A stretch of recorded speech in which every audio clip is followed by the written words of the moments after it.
Hello, umeshawahi kuwa na uhitaji wa kitu fulani katika maisha yako na ukakitafuta na ukakipata? Inawezekana akawa ni mchumba, inawezekana ikawa ni elimu, lakini ghafla baada ya kukipata kile kitu ukashangaa kumbe ni kitu cha kawaida. Ndivyo maisha yetu yalivyo hapa duniani. Tunapokuwa duniani tutahangaika na mambo mengi sana, kama ambavyo Yesu alimwambia Martha, unahangaika na mambo mengi sana, lakini mwenzako amechagua jambo lililo jema. Tunahitaji kuwa na utulivu katika maisha. Tunahitaji kuwa na uhusiano wa karibu na Mungu. Hey my friend, wiki kama 2 zilizopita nimeshangaa na kumbushwa na Facebook kwamba nimetimiza miaka 26.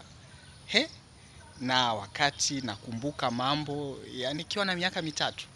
Kwa hivyo kumbe ulimwengu unakimbia, siku zinakimbia.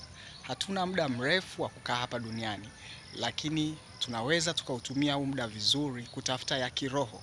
Mungu wetu anataka tuwe wa rohoni. Umempokea Yesu kama Bwana na Mwokozi wa maisha yako? Mpokee basi kwa kusema asante Mungu kwa zawadi ya wokovu. Ninakuamini na ninaomba uwe Bwana na Mwokozi wa maisha yangu siku zote. Katika jina la Yesu. Umebarikiwa mpendwa.